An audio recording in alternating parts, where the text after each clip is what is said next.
Okay. Cool. Cool. Okay. Think it's on. Let me know if I am mistaken. If I am, it's already hot. If I'm mistaken and it is still not audible, it's still not visual. Um, but hopefully it is. I did have. Okay. Okay, I can hear you. Cool, cool. Awesome. All right. So, what I wanted to do today, acknowledging one, it's last minute, two, that it is in our scheduled meetings. I did want to take the time, if people did have the time and the opportunity to connect as well as check in. How are things going? Are there questions? Are there interest and so on and so forth. And so definitely want to check in on that. Of course, also wanted to check in about the book, how people are implementing it, applying it, how's it helping, what are they understanding, what maybe is hard to understand or work with in his approach or his delivery. But yeah, definitely want to just check in, get connected with folks again who had the time. Maria, let me know if you can just chime in. How are things going? How have things been? Kind of what's on the horizon for you? Um, Sorry, I'm not feeling 100% today, so I'm not gonna come on camera, but I finished the book. Let me know if again this is working the way I expected to. I know that Naya isn't with me physically right now, and so I'm having to do all of this camera stuff on myself, and it is scary. But more than that, it's a learning opportunity, and so I definitely am seeing how things work and what I can improve on. Um, Can you for the anything around the book, one thing that I started to recognize early on with reading the book was that there was a need to print out different things. What I ended up doing in the beginning was making the effort to let me see.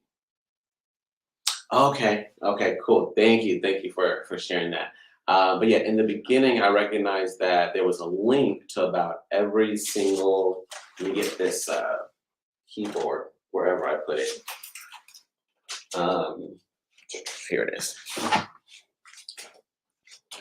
Every chapter had a link um, and to his website, and his website allowed for um, implementation and application. And so let me see if I do that. Does that help?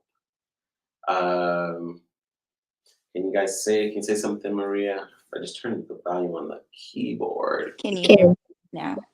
Yes, yes, I can. Good Awesome. morning. Yeah, right. Good morning. Good morning. This is definitely an unorthodox day, but glad to be here. How's it going on your end?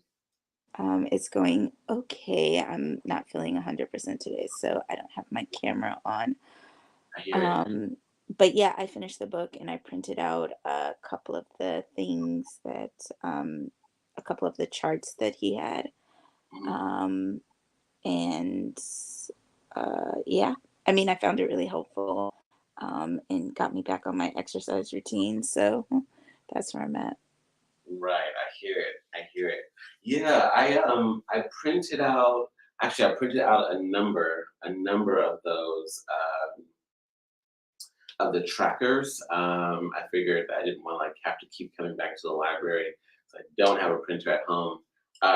And what ended up happening was it did allow me to focus on the activities that I did put on there.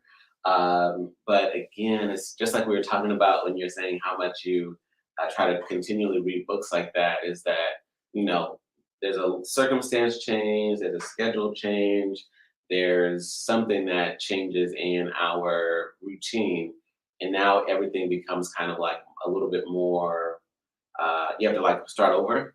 And so I'm feeling like I'm needing to do that, especially again given that the summer break is here, and so that changes my whole morning routine and how we get him to and from camp, even the afternoons. And so everything has changed right now. Is that something that you experience as well when habits do kind of fall off?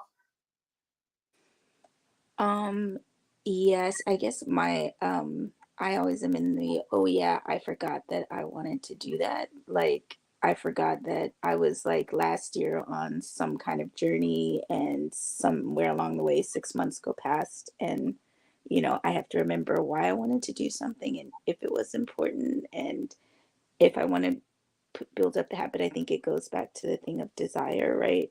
Like I think habits fall off because things do shift and you got to figure out then what's the priority and how that thing fits in your life. And if you're thinking about it every day, you can make those decisions, but when something takes over your life and something else falls off, then you have to look at it again new and figure out, is this something I really want?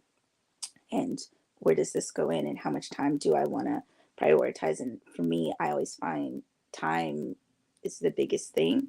um, I just never have enough of it and I'm always trying to I kind of let go of balancing life and but when things come up and I have a project that takes over, I just let everything else fall off because it's just too hard and I get overstressed and trying to balance everything out and give everybody like 100%. So um, I think it's also good to like start from scratch again and like bring stuff back. And there's certain things like I will say like there's certain things like I went gluten free about 4 years ago, Mhm. and I've really stayed on that journey because at the core it was a priority for me because it made when I was eating gluten it was just like making me so sick and I couldn't move, I couldn't do anything. So that was an easy habit, right? And I won't say easy because it did take me like a year to like solidify it, but Right. I haven't really fallen off of that one. So Yeah. Yeah. No, I hear that. I hear that. And it's definitely, I think what I was thinking when you were talking was that you have, because of your profession and the way that, like you mentioned, even the word project, the way that projects arise, it also has the ability, like you mentioned, to take over, a given period of time in which everything else is kind of either secondary or, um, has to find its a new place within the context of everything that you have to do for the project. And so, let me ask: when it comes to the projects, how how long are or have been some of the projects you've worked uh, on? child, one project was like 7 years. Oh my goodness! Yeah. And so during that time, I just remember having all these kind of big family things like come up and me feeling like a horrible person Oh, because I couldn't prioritize family in the way that, I would if I had like a regular people's job, right? Where I went to office 9 to 5 and I was done at the end of the day. mm, I had already invested and put so many eggs in a basket that after 3 years, after 4 years, like I could not let go or I could not stop doing the project. I just had to ride the project out. And then there was somewhere around like year 5 where I just became super stressed and I just realized like my family had to really understand like what I do and how I do it and they would have to figure out a lot of their life on their own instead of me being oldest daughter and taking care of like so many things for them. And it actually worked out much better in the end, like, and I found my place. Like now the project's done. It went really well. I got everything I wanted from the project. And now I have like maybe like a year or two of like low time. So now it's like, hey, family, what's up? What you want to do? Where you want to go? where What you y'all want at? to fix? I mean, like what computer broke it? Like now I have much more time and I have presence, which is also really important to me, not to be scattered brain and like you can show up, but your mind is somewhere else. Mhm. Like I really don't like that feeling. Right. um but in that I just didn't understand also the career that I was taking and that my entire career since like grad school, which is like late 20s, I spent a lot of time trying to be all the people all the time, and that just did not work. And so now I'm much different, but I also like prioritize, and I prioritize presence for one, and I just tell people like I don't have any presence for you right now. I'm in this for the next 6 months, or I'm in this, and I have much better communication about those things. I wouldn't say my family is able to embrace it as well as I would like them to, but it is what it is, you know. And but it also makes me happy, and it's the thing that I'm passionate about. So, you know, whoever's gonna ride with you is gonna ride with you, and that's what it is. Right, right. Oh, that's so interesting. And I'm even acknowledging, like you mentioned, not understanding how this was going to play out upon jumping into it, and then you're in it, and now it's like, okay, how do you do it all and do it well? Again, acknowledging that there's needs with the family and so on and so forth, and again, probably with friends and even with yourself too, right? Where there's having to find ways to attend to all of your needs as well as the people that you need in your life, and acknowledge that this is a need, right? Like even work is one thing insofar as it's work, but insofar as it's like your passion, right? It's your heart, it's your a love of yours, then it's like this is something that gives you life on a regular basis. And so I definitely hear, um, yeah, how all those things are kind of like, in some respect, run into each other, especially when we're younger. And like you just mentioned, I'm thinking about communicating with the family and how we could be, how great our communication skills are when we're in our early 20s, and how we could get better throughout the years. I'm like, okay, this is how I could say it versus this is just what comes to my mind. You got to deal with it. Whatever your feelings are. But definitely maturing in one's ability to not only communicate but manage and even maybe empathize with the family in a way that you probably weren't able to do earlier on. And so um, yeah, that's a very, and my mind goes, that's an interesting life to have.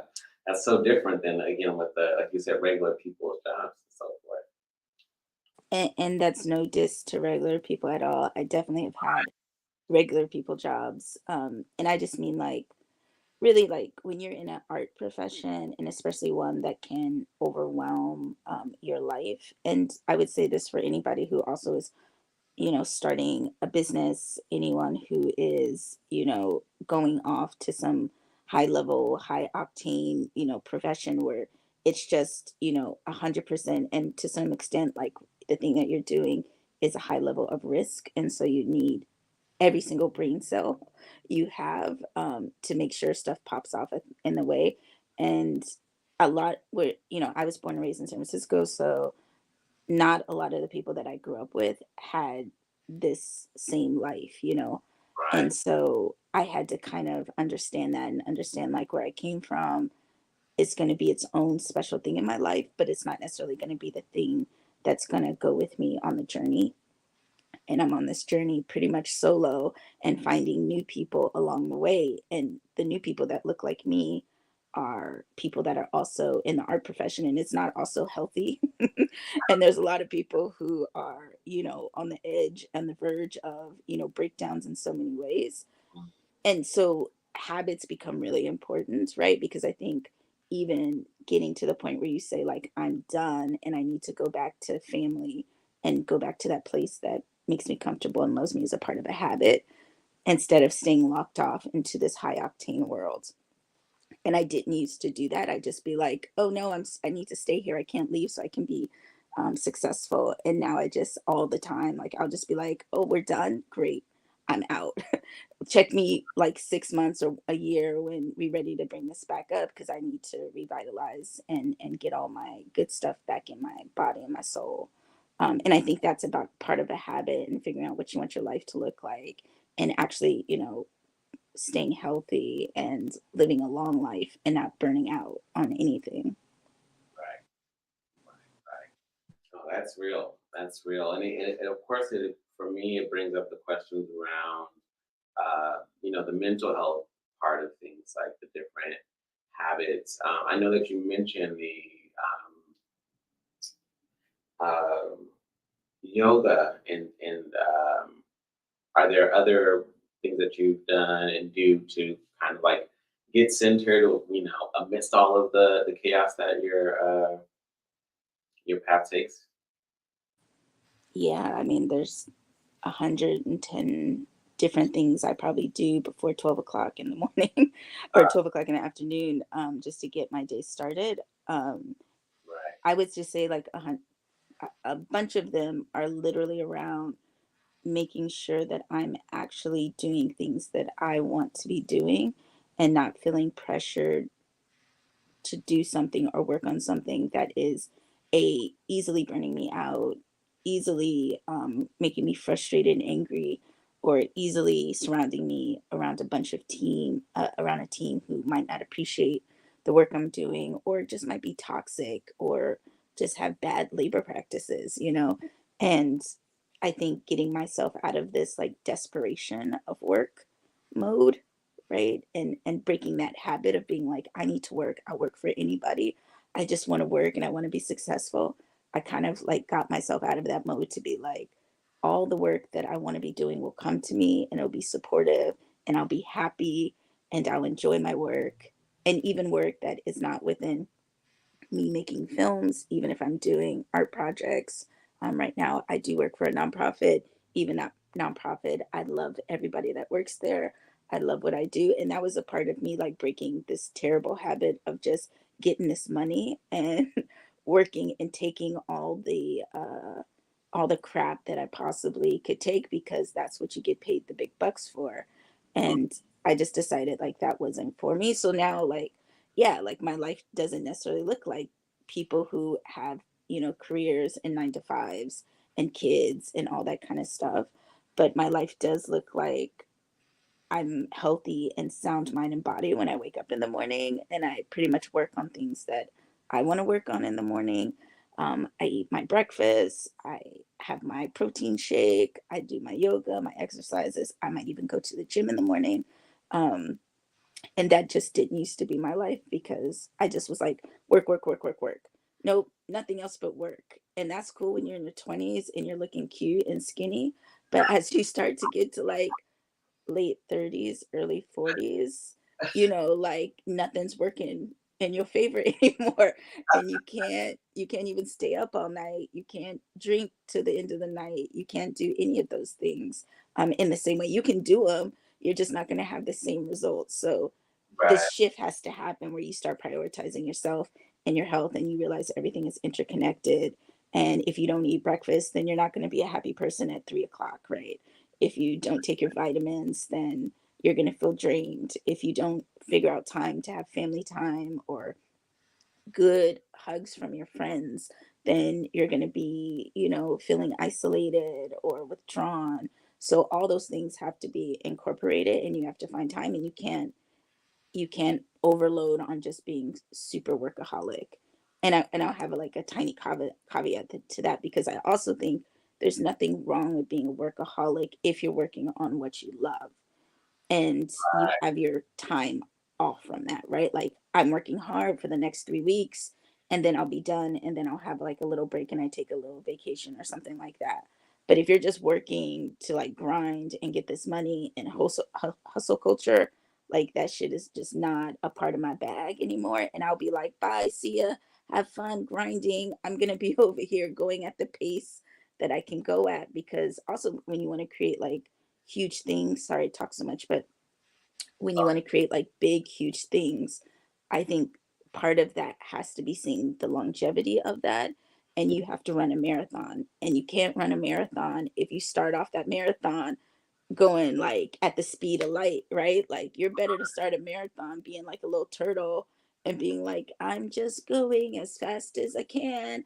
I'm gonna get there because that's what it is, right? And then you look 7 years later and you like, oh my God, you've been working on this project for 7 years. And look, now we're on the red carpet. Look, now we're doing the awards. Like, this is amazing. I wouldn't imagined me being able to do 7 years if I didn't really check myself and be like, we can't go this hard for the next 4 years, 5 years. We have to really go at a steady pace. Right, right. Wow. Wow. That's so much to chew on. I know that the one of the images that came to my mind, I'm thinking of like, I don't know if it's like yeah, I'm thinking the Matrix and how there's you know, let's say somebody gets shot and then they just explode and then everything goes disintegrates and then it reintegrates. And my mind was literally comparing that to adolescence and like we need our families, we need our friends, like 6, 7, 8, 9, 10, 11, 12, 13. And then slowly but surely we're like, I don't need nothing. Like I could operate off of no sleep. I don't need no comforts. I could be working up until 12 o'clock and go to sleep and then wake up at 3 and get back at it. I could be at the party until 3 and wake up at 6 and be back at it. Like there's just so that our needs, early 20s, late teens. I would even venture to say maybe up into the 30s, kind of, right? But at some point it starts to be like a reminder, like, oh snap, like, yeah, you can't do it like you want to do it and like you used to do it. And like, yeah, your emotional health, you didn't need this the way that you needed it when you were 17 or when you were 21. Now that you're 33 or past that, it's like, okay, now like you start to feel that, man, like, I need my friends more. I need my family more. I need that peace of mind more than I used to. And it's a real thing that I think if we're not careful, we can, try to prolong it, right? And I know that I see that even in the type of work that we're doing currently, where I see folks who are older who are still getting after it in a way where it goes like, um, you don't have to carry all of that. But again, I feel like maybe the established routine habits, right? The mindset, right? That says that I should, and especially if I could, you know what? Yes, this hurts. Yes, that doesn't feel good. But if I can manage, then I'll do my best to continue to give in these types of ways. Um, and so that's really a good thing that you've actually encountered and took the time to, by some means, compromise with it rather than just try to be like, I'm gonna push through it and I'm gonna go hard until I can't anymore. And there are those folks on Instagram, and I follow some of them where I'm like, they're like they just go hard until they're like, I have nothing left. And I definitely think that different strokes work for different folks.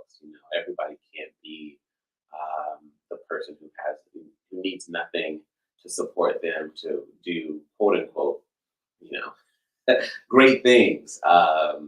There's a lot of great things that can be done without having to grind, so to speak, and go against, our own physical, emotional, sometimes, spiritual needs in order to accomplish those things. Word, word. No, that is good stuff. That is good stuff. And so, definitely thinking a lot about um, the things that we can implement, the importance of resetting the habits when our routines do change. Sometimes the goals change, and acknowledging that. I know that there's sometimes where, and one thing I was dealing with one of the groups was I have goals set for myself that I would just never hit.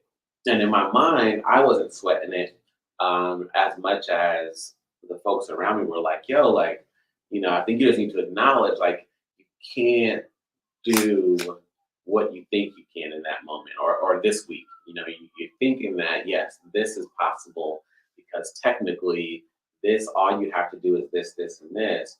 But if you keep, failing to hit certain goals, then you have to acknowledge, like, maybe you have to be more realistic with the time you have available, the things that do come up in your life, things that you're encountering. Um, I swear we live like 2 blocks away from a police station. I haven't seen the police station, but clearly it's like super close, and I'm wondering if it's a coincidence. But apart from that, is that there is a yeah, it's just that there is a need to just acknowledge, my realistic uh, schedule, my realistic circumstances, and by some means tailor, what I'm trying to accomplish to those things, rather than kind of just aim for things that my schedule honestly doesn't really have room for, or my lifestyle honestly doesn't really make way for these types of things, which can be hard. I know for me, with some of that grind mentality within me, I know part of me is like, I'm gonna just find a way. I'm gonna just do it. I don't know how it's gonna happen, but I'm gonna figure out how to make it happen. And that only works only so often. Um, and so definitely want to work on that.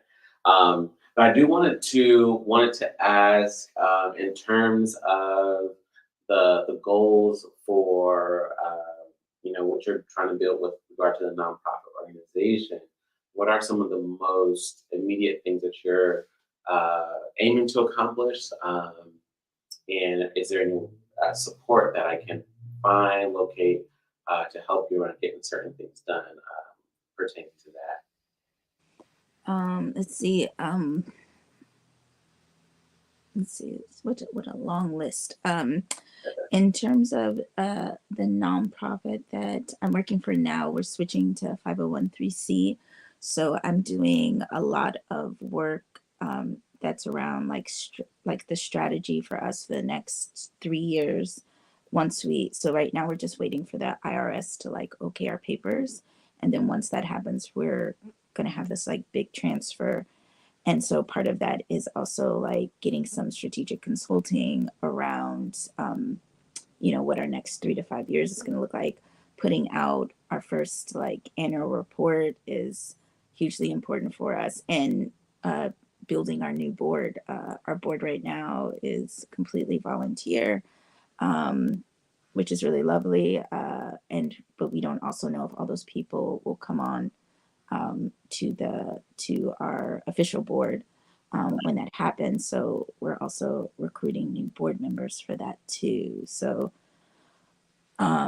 yeah, those are the things I'm researching there. And then for me and the micro cinema, there's a couple things that happen in this like space. Like it's a micro cinema in an education space, and in that space, it's around teaching screenwriting classes, acting classes, sound classes, basic film classes, plus screening films.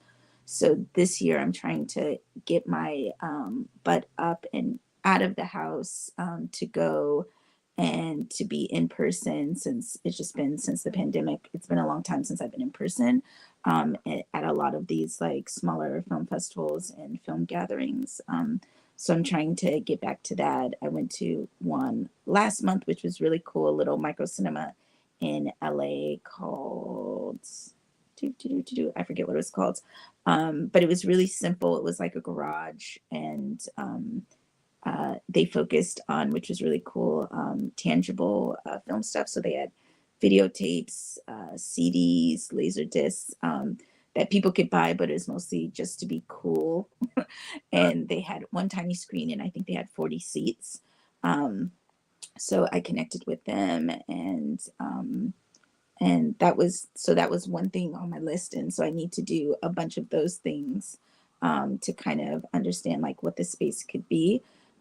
Especially a space in LA is really hopeful, because that's more comparable to like what the cost of something is going to be, versus like I've seen a couple places like in Montreal, in Toronto, and I've seen a couple places like in South Carolina, and it's like, oh, this is so cute. Your rent is like 1,300 a month. That's amazing. You can do whatever you want. So I'm trying to really kind of get a sense of like what's out there, but also like what's doable for the space I have, because I'm just not trying to like be in the space in San Francisco paying all this goddamn rent money. Um, and not be able to hold a business for more than 3 years, right? Because I mean, I'm just seeing it right now. Like all these places are really closing down because it's like, wait, what? You pay 25,000 a month for rent? That's crazy. Like no one can sustain that. So yeah, so that's the space I'm in there. And so any kind of like help in terms of like that kind of idea of like what could a space look like, how small can it be? For me, I think it needs to be very central, so I'm like glued to it being somewhere along the BART line. um, and that would be somewhere along the BART line in San Francisco, particularly where Black and Brown people live.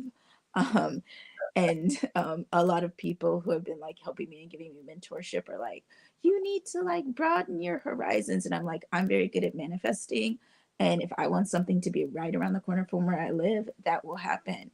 I have to just hold out until that happens. But literally I just walk the blocks and I poke my head in anything that is vacant right now, and I'm just looking at spaces. I've looked at a couple in the Mission, and it's not terrible prices. I think I looked at one for like maybe 2,500 a month, and it wasn't very big. It was in a community area right around the corner from BART, but the issue was that they wanted a 5-year lease signed, and that hurt. Right, that's a wow. Yeah, so that's where I'm at. Like again, I'm trying to pace myself because I think also the piece of this is like I started to freak out like last year when I had more pieces almost together, when I was like, "Oh, I can't do this again. I can't do another thing where it's just me. I need to also be figuring out the team that's going to support me." And I thought I had a team, but nah, they're not there yet. So in the loveliest way, I still love them very much, but they're not there yet because even this is going to be a grind to like set up, and it's going to be a commitment, and you're going to pretty much like live at this place until it like pops off. And so I need to find that team that can do that with me. Um, and so I'm kind of in this like taking like not slow, but I took a step back last year and just like decided to like, okay, don't force things, like let them come to you. Like the people that are going to support you, they're going to come to you, and the place that is affordable, that makes sense, is going to come to you. And in that time I'm trying to figure out all these other places so I can figure out like how to make money at the place. Does that not just, yes, it is a nonprofit, yes, there will be grants, but also, to survive here in San Francisco, you need multiple streams of income. So, yes, we get this grant money, and then, yes, we get this like point of sale money, and then, yes, we get the event space money. I'm just trying to think of like what this pie chart looks like for income, if that makes sense. Right, right. Sorry, that wasn't like bullet pointed. It was a lot of thoughts all at once. Oh, that's good. That's good. And so let me ask with regard to the interesting. So in terms of the nonprofit that you're creating, is there do you have like a model that you've seen where it's like, oh, like I want it to be like this, and because they do similar things, and then I want to do something pretty much like they're doing, or is it something that it's like you have been like, I don't really see something like this, and that's why you want to create it? Both of those are true. So most of the nonprofits that I have seen, and you know what, honestly, I don't even know if they're nonprofits. That's honestly a good question that I should research. It's like I've seen a handful of micro cinemas, not a lot, but particularly in Canada, they have almost like a ring of micro cinemas. So they're no more than 40 to 50 seats. And they share the same film with each cinema across the country. And so that really helps because you take one film and then you're like, oh, we screen it for 3 weeks, and then you give it to the other micro cinema. And so you kind of help advertise and promote that film, right? And the tickets might have been somewhere $5 to $8. But Canada is just a funny place because it's just so subsidized that you like it's hard to gauge the profitableness of that business. And then they have like a cafe, and it's like a nice little community meeting art space, right? And so that part I've seen. The part that I haven't seen is the part where they add the education space in it. And the education space is important for me, especially for like brown, black, and indigenous like folks who are interested in cinema, whether you're interested in being an enthusiast or you're interested in learning one of the pieces of the craft. There is a different kind of curriculum that I do right now, outside of having a nonprofit. Like I teach a curriculum that's very much focused on that. So I would bring that curriculum in. And that curriculum has, I've been doing it for about 7 years. Mhm. And now I'm like at the point where I'm doing it in university. So it comes with a certain like audience, um, to that. Right. Um, so that's the part that I would like combine is like, here's a space, like I don't know if you remember the place. It was called, I believe, Indie Arts, SF Indie Arts. It was like around in like the 90s, early 2000s, and that's where I kind of had my first like taste of filmmaking. Mhm. And it was in somewhere around Soma, and it was just like raggedy couches and broke ass chairs and film equipment that you could like rent out, and gobs of like people that are annoyingly smart about film, and you would just hang out there and learn, and then you could take classes, and you could watch movies, or you could rent the theater out and show your movie there, right? And it was very much community based. It might have been a cooperative actually. And that just fell when the dot com and all that stuff happened. And Right. so we haven't had a place like that. Like there's no place that you can walk into in San Francisco right now and just hang out with film nerds. Right. Interesting. Yeah, because I was just thinking one that that would be um, a place where it's like, oh yeah, like even connecting with the folks who have that space. And so the question even arises like if they moved, you know what I mean? If they just had to relocate, if they managed to like get their bearings going with in another location. But yeah, that definitely sounds like a really uh, unique idea. I'm thinking about I don't even know. Shotgun something. Is it Shotgun Theater? It's here in Berkeley. I'm not in Berkeley, but in Mm, Berkeley, there's this space where. But I'm also thinking that they do a lot of plays rather than theater. Yeah. films. But Yeah. There's a lot of theater spaces that probably have a different model, mm, um, or similar model, you know. It's just that it's theater, you know. exactly. Right. Interesting. Well, you know, one, it definitely sounds like a great idea, and definitely can see um, the conflicts, right? Given again the way that San Francisco is with their rent and so forth, and even acknowledging that right now, are you not seeing that the rents are dropping or going down? They ain't dropped. These rents ain't moved. What you thought? What? Not at all. And that I read article after article, like I'm almost like to an obsessive level. And right now there's like a real thing of like, oh, I just read this article that was like San Francisco is doing worse, or San Francisco is more expensive in New York right now because landlords refuse to drop their rent. They'd rather be vacant and pay the fines for the vacancy. So you're just like in a space where no matter if we, talk about the crime in the city or whatever it is, like people might be moving and they might not want to live here anymore because all the poop on the street. But those places are just going to be vacant because the landlords believe like someone's going to return, and they're going to return to this astronomical, price, when tech has not returned to the city, which is crazy. Tech has not moved back into downtown. So I don't know what anybody think is going to happen. I was just looking yesterday and I was just like, yeah, it's almost to a level for me of like some landlords, like that the places that are available are just crazy not taken care of, like, Right.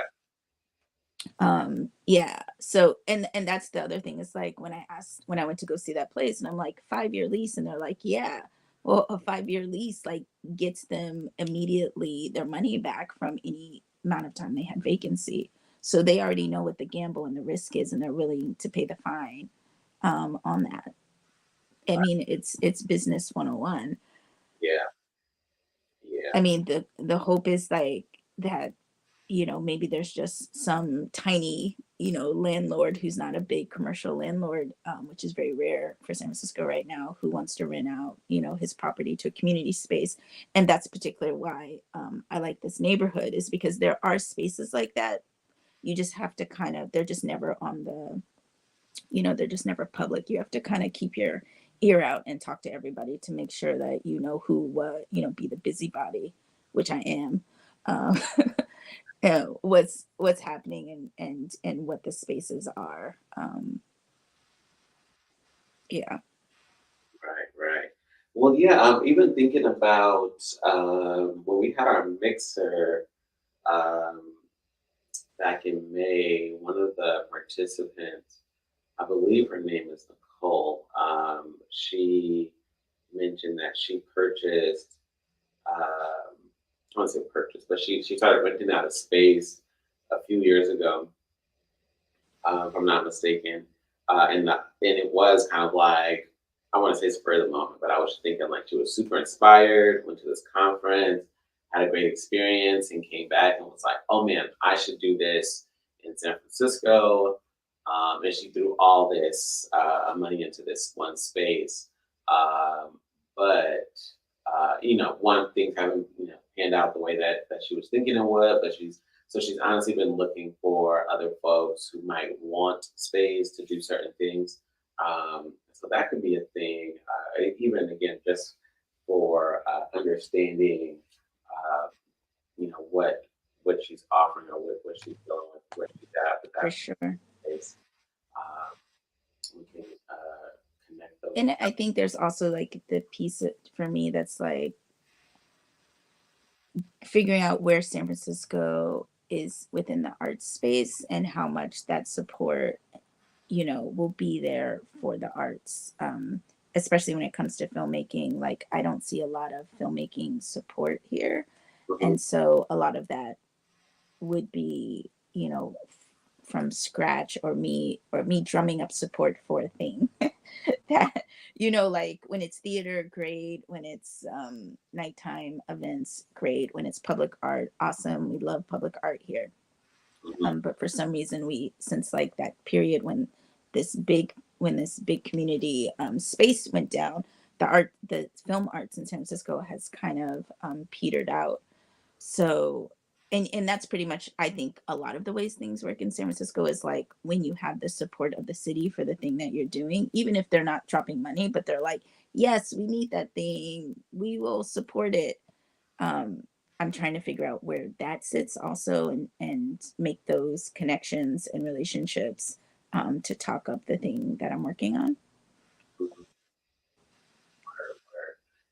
And let me know. Have you heard much about what my mind is going like African American Arts and Cultural Center? If that does, they have things around film and cinema for themselves.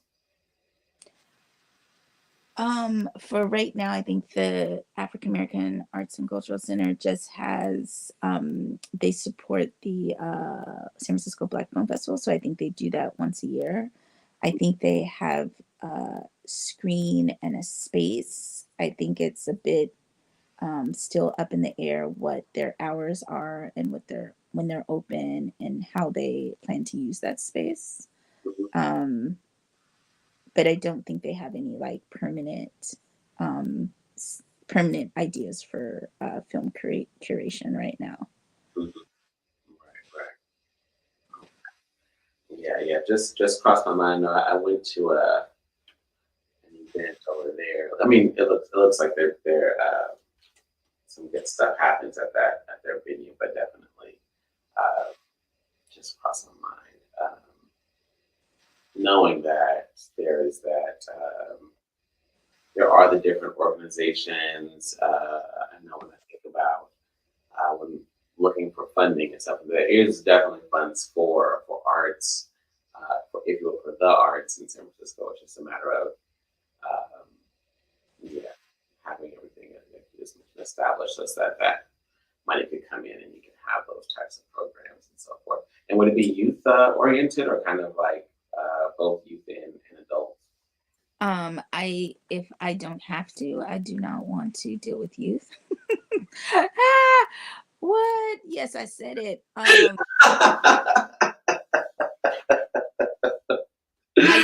I don't think I'm prepared in any way, shape, or form to bring in youth immediately. And this, I have no real, like right now, I don't teach youth. I teach undergrad and graduate school. Mm, Um, and even undergrad is like a whole different set than you teach grad school, right? Like mm. they 19, 20, 21. They think they want to do film, but really they just want to watch music videos all day. Um, and so the group of people that I really have been focused on is literally like people probably from the age of like 25 to the age of like 60, 70. And those people are people that are from like, like one, there's a good majority that's from a slightly older generation that remembers like getting up and going to watch movies and being in a theater and having conversations about movies, right? Right. um, and they also have a sense of these eras of the 90s where there was very much independent cinema. The younger kids are like when they're like 25, they're like getting to this idea of like, oh, here is an art practice that I can do and I don't have to, do Sundance or whatever. And so me being cool is having cinema language, which is also looking at independent cinema, world cinema, and having a language, and that makes me cool to my friends. So that group is the group that I actually love. And anybody, right? You don't even have to be film people. I teach. I mean, like at my nonprofit, I teach people who are homeless, formerly incarcerated, how to make movies. So there's a whole group of adults that can use the impact of storytelling to change their lives, right? And cinema doesn't have to be locked off, which is the whole point of doing a micro cinema. It doesn't have to be locked off into elitist spaces where we have film festivals where you have a $25, $30 ticket, where you got to pay $100 to go to some big ceremony to see some big celebrities. It's like y'all can make your own movie on your own and it could be just as good. And here's a space where you get to learn all the magic that is behind the veil, right? um, and in a way that decolonizes the practice to let you tell stories about yourself, your culture, and in your language. Um, I forget what your question was. I went on a tangent. No, that's a good tangent. I mean, no, my mind is literally going. Your thoughts, because I was just asking about like again the age group that you were working. Well, Oh, kids. And that I would say I don't want to work with kids is because right now at my current job, we have about 200 interns 200 high school students that we work with every year. And the paperwork on that and just like the amount of effort is a lot. Like that would be something that I take on like in year 5 or something. In these first couple years, I think that's just too much of a nightmare to working with the levels of security and privacy and background checks that you need to work with kids. And I just don't I just don't feel comfortable there just yet. And it's not at all that I don't think this is something kids should learn. But I also think there's a lot of programs for kids when it comes to storytelling. Like BAVAC has a really great program for kids when it comes to storytelling. Um, when it comes to adults and especially like black and brown adults, I think we forget that even in San Francisco, like we have a very low, like we have a huge digital gap with black and brown adults that just don't understand technology, they don't understand media, they don't understand filmmaking. And then we also have like a big literacy gap, right? Like we have folks that aren't just have literacy issues when it comes to media, but they actually have reading and writing literacy issues. So, how do we address this in a way that doesn't feel like, another class that they get stuck in, where it's like, here's a space where you can like be involved in cinema and you can like gain those skills. right, right, right. No, that's real. That's what I definitely acknowledge and am confronted with the digital divide often. Folks that we see working either in my program, but or in other programs. Just like the level of, if you will, discomfort around technology, Mm-hmm. the hesitation to give it a shot. To I want to say, and that does not even include the my information stuff, right? My data questions, like those are a whole other part. Mhm. A lot of folks who are older go, nope. Not only do I not know how to, but I'm not interested in figuring out some of these things because they're going to have this, they're going to have that, they're going to have this, and they're going to know all of my so on and so forth. So I know that that's also in there, but I'm also it makes me think of a question around um, the platforms. You know, given that a lot of the movies that are seen now, I was just actually telling my wife yesterday, I'm like, we have to go to the movies like all summer because I just feel like there's all these movies that we have to see that are going to be so good, whether it's for our kid or for us both, because just like some good things are coming out that we would enjoy.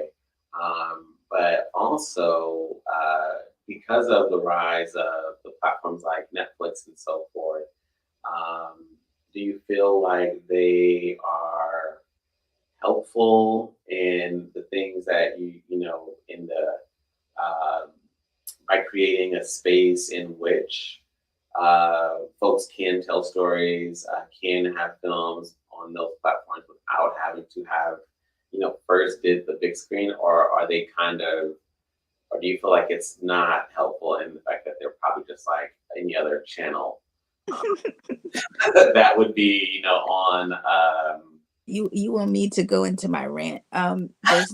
There's no difference between Netflix and Sony. All those companies, Netflix is literally becoming one of the top five. So any independent filmmaker has a very difficult time getting on Netflix, unlike 10 years ago or 15 years ago when they right. were doing one-off deals.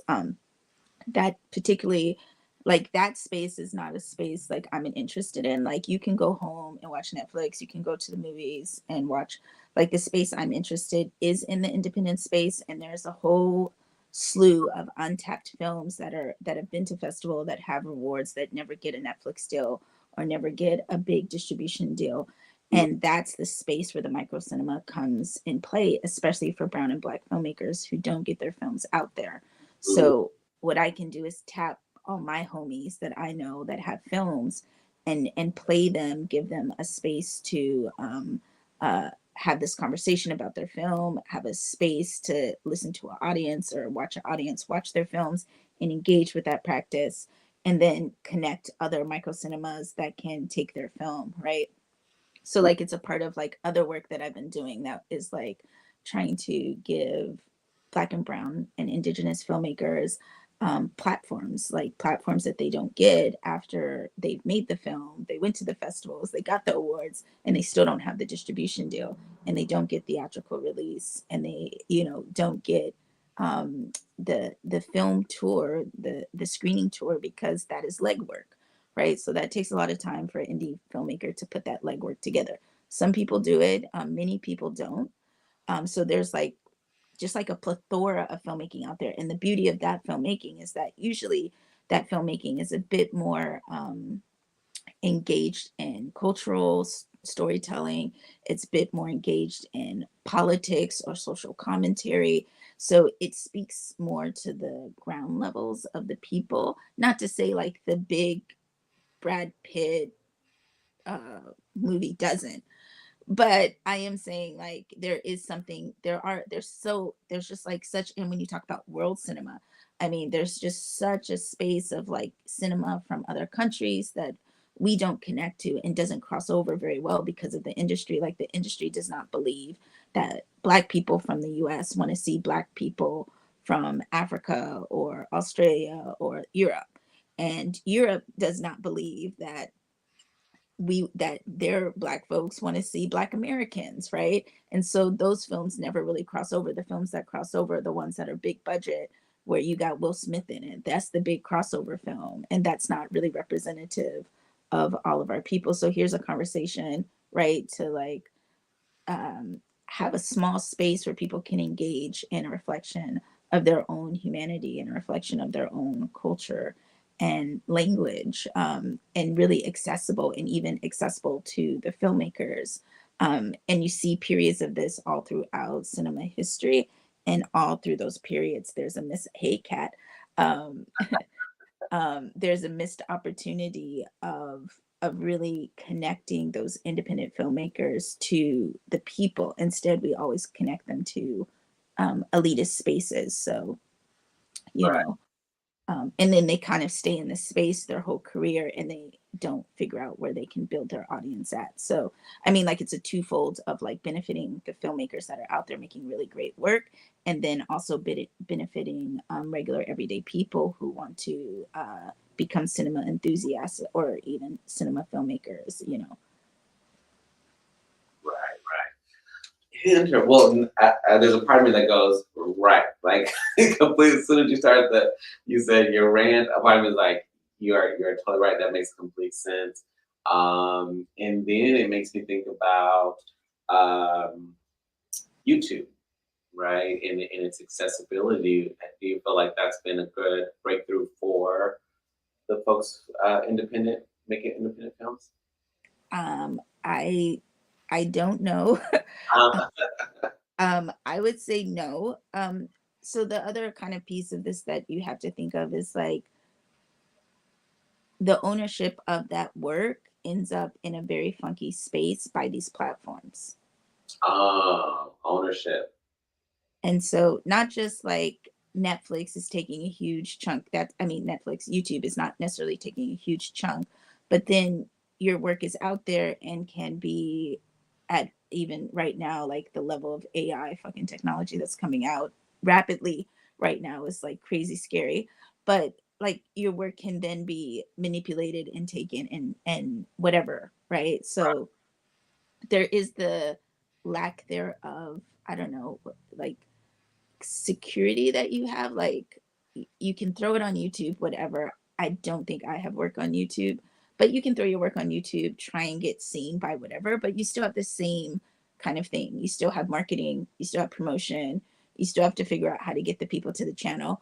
You still have to build that channel, you have to curate the channel, you have to keep it going and engage with the channel, and that's called work, right? And who benefits mostly off of that work? YouTube. Mm, So why not hold on to your film, take it to spaces that are going to build you up and build your audience up in a way that lets your work seen in a secure space. Um, and not to say that you can't do YouTube. I just don't think most filmmakers who are indie filmmakers do not have capacity to do YouTube after like that. They're not. Most times their film just gets shelved. And then I'm like, hey, where's that film? I saw it at that film festival. They're like, girl, that's just sitting there, and mm, so it just collects dust, and they don't show their, and these are, I mean, amazing films that I've seen that just don't have attraction. And I would also say because either your first film or your second film kind of loses, traction on a distribution circuit, most times those filmmakers give up their careers and decide, this is it, this is just too hard. And I think I think also we only have two levels within cinema right now. We have this level of like, yeah, I do really cute art films, and I don't mean cute as like diminutive, but it sounds that way. I do I do art films, and there's an art film space for that, which really your money is made off of art grants, right? mm. And I don't know, fellowships and things like that. And then you have the bigger thing where I got Brad Pitt's production company to produce my film. And so now you're on this other bigger traction that's like somewhere around $5 million. There's no middle space. There's not like I made $100,000 to $200,000 film and I'm worthy of my film being seen. Like we've completely lost the middle space of filmmaking, which is where micro cinema comes in, because I have Alamo down the street. Alamo is never going to play my film unless Brad Pitt picks my film up. And Mm. the only way my film gets seen is because of some small alternative screening space, which are less and less these days. Right, right. Word. No, that's, yeah. Again, educating someone that again only has so much of a relationship to those things. Just thinking about even what you're speaking to, of just like what we're missing out on if we're not cognizant and made aware of those different those films that aren't, being put on the, if you will, the big screen or That's so true. Like you have to think of not even just being made aware of the cinema space, but being aware of like the conversations that are being had in these films, right? Like there's so many things that we could be worried about when it comes to environmental impact, when it comes to social impact, when it comes to relationships, and there's so many stories to tell, and we tend to tell and show only the really big ones, right. right? And especially for a micro cinema in my vision, like it's in the neighborhood, and that neighborhood ends up curating and hosting and really engaging in that conversation with the films that are being played there. So of course the films kind of match, that kind of curated conversation. But even if we repeated this and put like a tiny 40-seat micro cinema and say 2 to 3 neighborhoods, like those neighborhoods would be so impacted by the storytelling through these cinemas. Mhm. Right, right. And my mind is even going into um, how there are those times where a I want to say a venue, but even whether it be a store or whatever it may be in a certain space, but the people in that uh, community may not pay a lot of attention to it because they already are drawn to Hmm.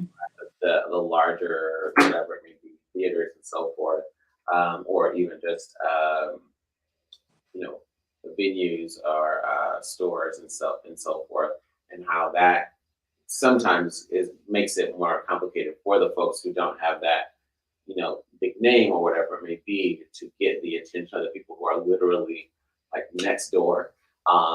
But there are definite ways where a local enterprise can you really fight for that attention and really you know manage to get connected to the community in time too. So I mean, I always say like I'm in this lovely place where part of what I do is incredibly intellectual, and then the other part I do is just pure entertainment. mm, Like everybody wants to be an actor. Everybody wants their motherfucking story to be in a film. You know what I'm saying? So I am never of lack of people who want to learn acting or want to me to adapt their story to film. Like as soon as I step out in the street, somebody like, oh, oh, you wrote a script. you know, say and so like that's the fun part of it, and I love this. I always love spaces that sneak in always the subversiveness and the political stuff underneath those spaces so people can have fun and also understand, what the impact of something is without having it to be so heavy hit over their head, right? mm, Like this can be a political space. It can also be a social space. It also can be a world traveling space where you can understand so much about different cultures and different countries. And you can also learn a lot about yourself through one of these classes, right? Like writing is a powerful tool. And the fact that our people don't have mastery over writing is really a problem. And if we can give it to them in a way that they don't feel like it's learning, like where they feel like they're really having fun and learning to learn about themselves and acting. Like I can tell you the last acting class I did, like people cried the first day because they are so outside of our bodies. Black and brown people have such a hard time with being comfortable in our bodies because our bodies are under assault all the time. So when we go through movement exercises and they understand like the power that is within them and within their body and how to be flexible and how to let go, tears flowed from them, right? And next day everybody was on time, girl. Like everybody was on time. I was like, "Oh, y'all on time." Like I see. Y'all want more of this. Okay. And so that like really hit me in terms of like where do our people go to learn this stuff that I learned in school and that is a part of my daily practice. right, Um and how do I share my $100,000 of master's education to the community? Like, why did I come back here? And what was the point of moving back home if I'm not giving away all that I learned? Right, right. Wow. No, that's real, definitely. And I know that film has been one of those. I mean, for, forms of education, forms of, um, you know, one of the ways that certain conversations have begun, certain questions have been asked because I saw this or that made me think of this, and no one ever brings that up, or I never see anything about that. So I definitely understand not only the power of it from that perspective as a spectator, but even Hmm. mentioning from behind the scenes and whether it's character development, like you make a story, or how to make it relatable to different audiences and stuff, and then even that acting part. I remember doing some drama in high school, and it was when it was so hard. Oh my gosh, it was ninth grade. I was not ready. I was not ready. But did some improv. I think it was like community college days, and how much more fun it was. Mm. One just kind of getting more comfortable in my own skin. But even thinking about that for the folks who, it's so funny how a lot of us are much more drawn to, you know, making music as a means to create or be creative.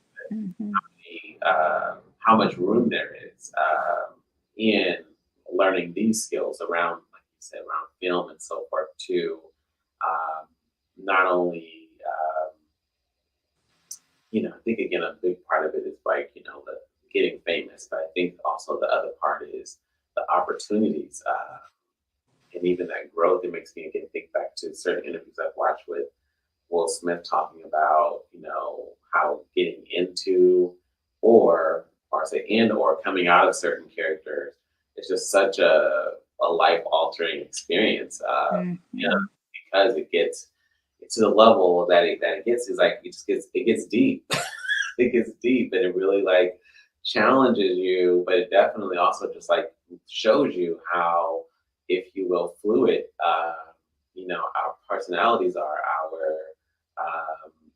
quote unquote who we are is, because when given the opportunity or taken on the opportunity to literally put in, or rather put on another personality for this part, how it just makes you think differently and feel different things that you normally wouldn't, had you not again had this opportunity. So it's really interesting when you bring up that part.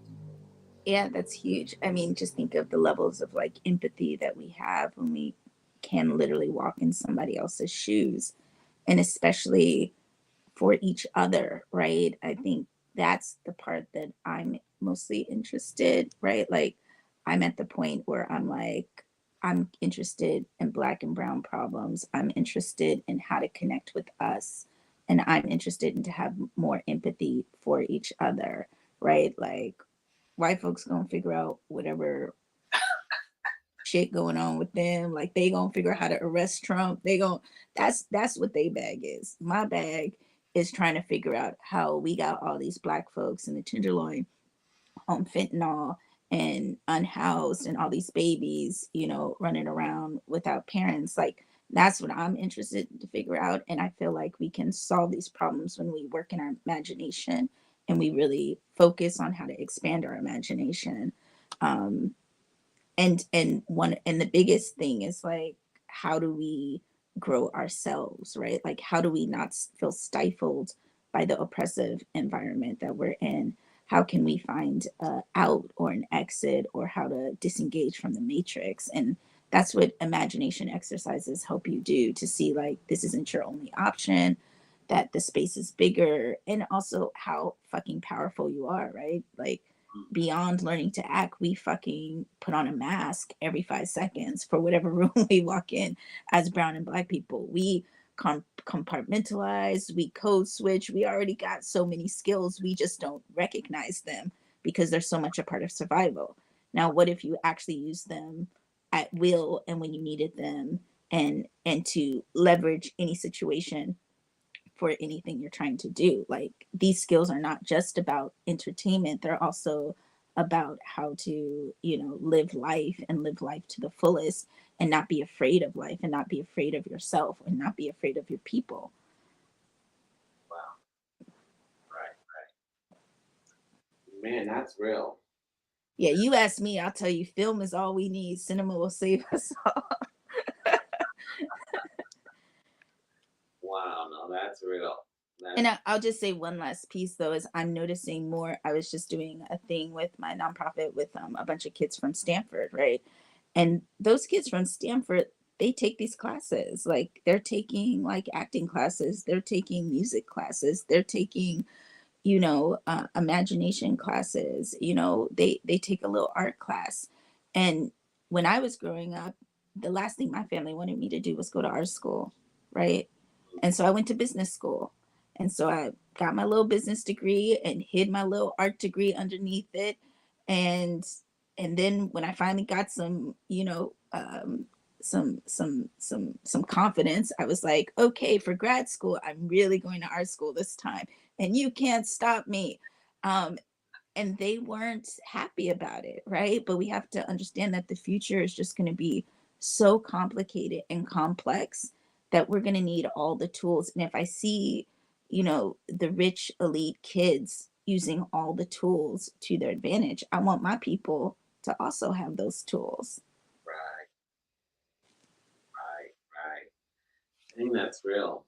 That's real. 'Cause, technology is only progressing, and it's interesting because I feel like that there was a tech boom, right? And so there's a part where it goes like technology was already like developing in these numerous ways, but in the last number of years, it's just like expanded, Explosion.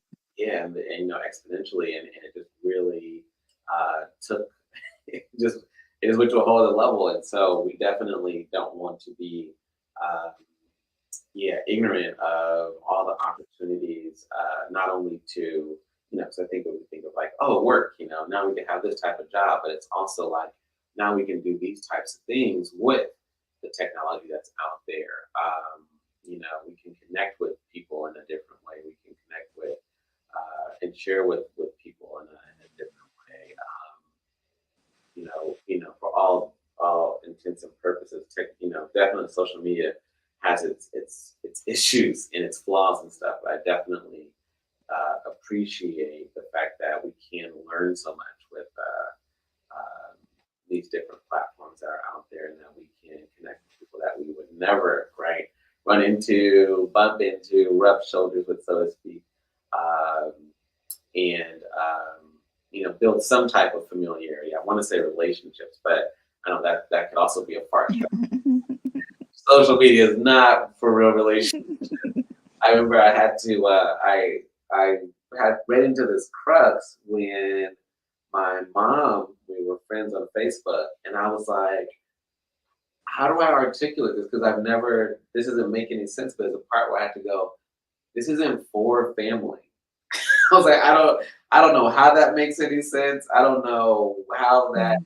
sounds, but I was like, our relationship is too real for this, for this platform. Like, no doubt, we can like share photos or something. I don't know.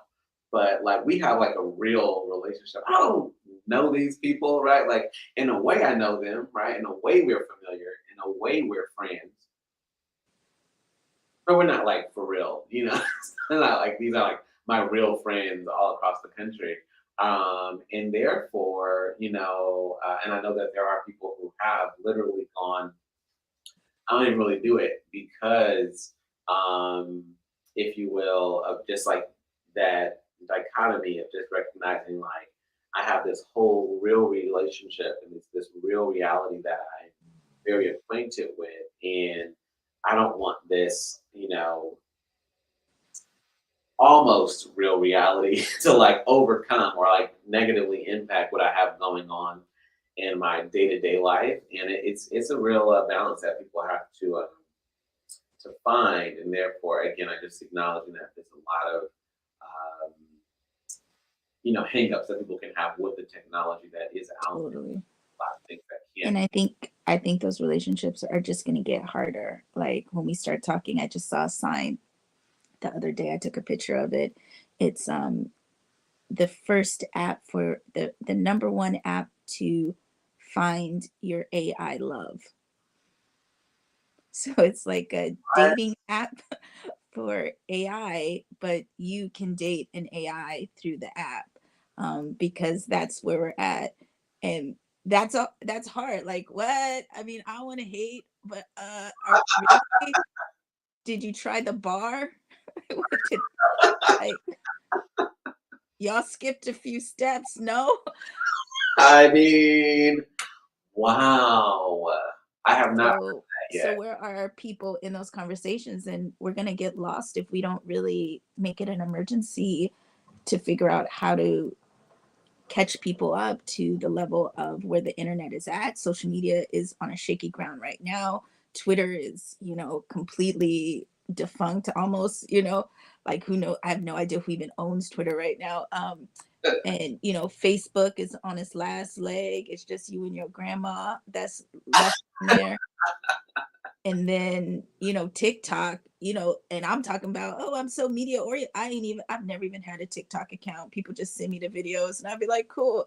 I stress out if I have to make another account for another fucking social media thing, right? My hope is it all blows up and I never have to touch social media again, because I can't just say no because I'm addicted like everybody else. So I'm Right. not gonna just delete it from my phone because that would be easy. I'm gonna need Armageddon to happen and social media to go away. But it's not. It's only gonna evolve, and we're gonna be at the next level. And the next level is gonna have some like level of AI. We have AI celebrities, and how do you explain that to somebody who's older? Like, how do they differentiate from what's real and what's not real? What's a real relationship and what's not a?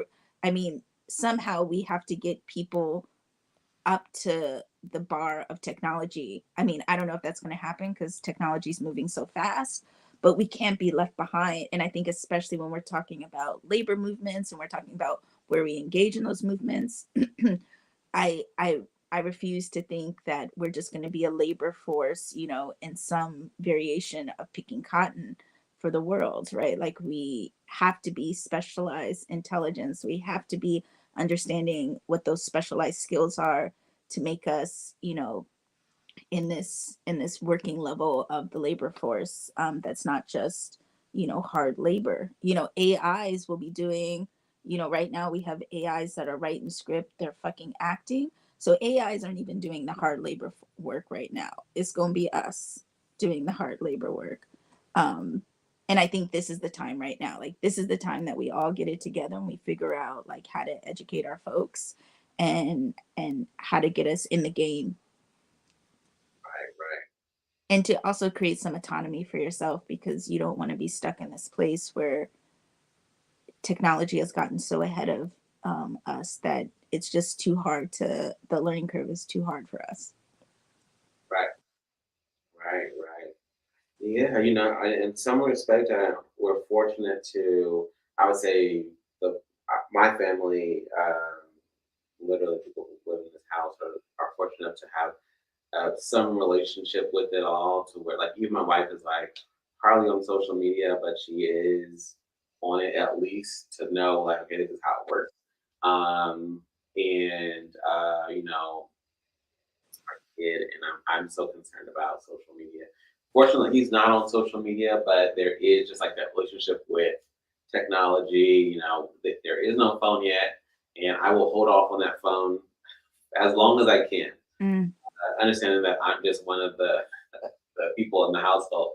But oh man, I'm trying to hold off on this phone stuff. He's not even bugging about it, but there's definitely that.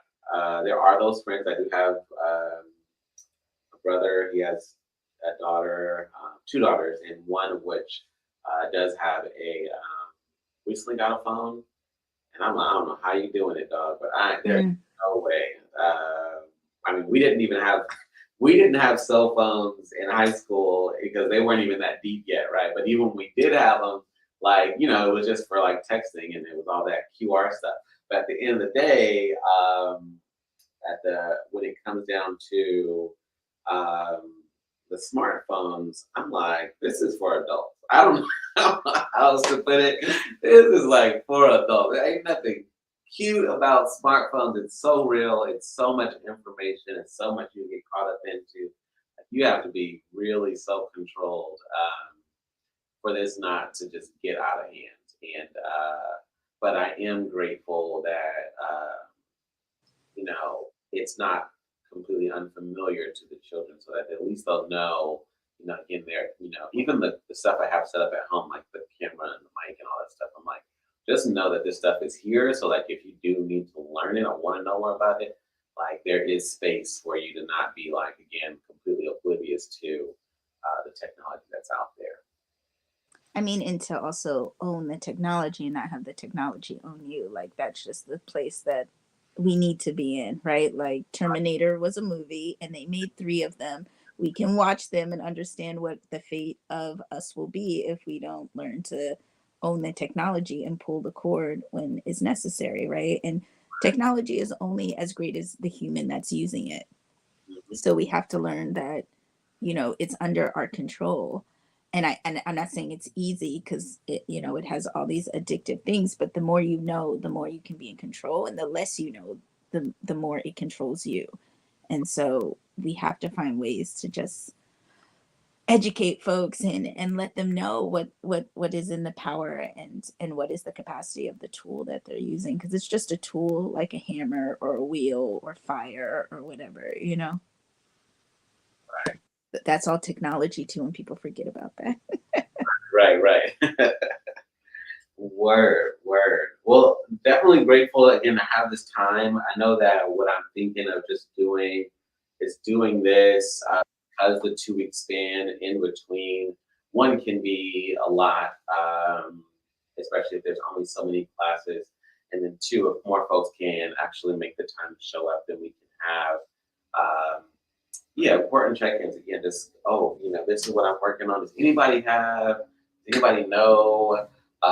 Has anyone heard of dot dot dot? And how that could just be helpful, just for us to have this type of time because um, again, we would only be meeting every couple of weeks, and so definitely grateful for you showing up and sharing and chopping it up. Honestly, because it's a lot that honestly I haven't thought of that you're bringing up. That makes me more curious about some of the things that you're working on, and I'm sure that if other folks were to share, what they're seeing and experiencing, and what their work is about, that we could also, understand more about what they're doing, and again, even find ways to support each other in doing that. So I think that'd be great too. Yeah, for sure. Thank you. I guess we can always, happy if anybody watches this later to, follow up on WhatsApp, and happy to have combos there. My phone is slightly broken, but I'm getting a new one today. So Oh, cool. don't ask me about this weekend. Did you go to the Juneteenth thing on Saturday? Right, right. I know I wasn't able to. We did have a couple of things planned. There is a exhibit in Oakland, California Museum around Angela Davis, and so we linked up with some folks around and went to that. Um, and so that was a whole. I mean, it was dope. It was small though. I was definitely taken aback by like how much room was dedicated to it. Um, Mm, mm, it was a good opportunity to hear some of the speeches that she had, as well as that's awesome. yeah, she had some video recorded in there that we got to watch and think about those things. But yeah, you did break your phone, so I'm glad that you're working on it and you're getting it fixed. Yeah, I'm getting it fixed. But the Juneteenth parade was I felt was really fun and really interesting to see all the black folks, and especially the black folks lined up on the street in their little chairs, like waving. So my organization had a float, and it was cool to do that with them. Next year will be much better. We had no idea what to expect. We just got t-shirts and some hip hop music. That was what we did. But next year it'll be better. But in terms of like the floats and all that, it was really lovely seeing everybody down Market Street and feeling like Black folks actually had a space in the city. That was really nice. Right, right. No, after I left Carnival, that's all I could think was one, we could do something like this, like the organization that I'm in, because there's enough people, whatever it is. But even acknowledging that that would even be in some respect a bigger priority of being like, but we definitely got to do the one on June for Juneteenth. And I know that there are folks that were there, part of it in various different ways. But I know that YCD probably didn't have like a float or something, but definitely could find a way to pull that together for next year, like you said. Yeah, I think it's important. And I think it was also just seeing the younger generation see us in that way, like the teens in the early, 20s, like that. I think that was just big for them. And for me, being in my 40s, I was like, wow, I don't think I've ever been at something that was this big for Black folks in San Francisco. Right. So, yeah. Yeah, where so cool. But yeah, definitely. Again, I'll be sharing the link with the folks in the WhatsApp group, um, and then again, we'll be having someone that works is being fiscally sponsored by YCD. She'll be speaking with us next week, but she's probably had her organization. I want to say maybe like 10 years, and so she'll be giving us some great insight, resources, and so forth next Wednesday. So looking forward to that as well. Cool. Thank you. All right. Well, you have a great day, and I'll talk with You you. too. You too.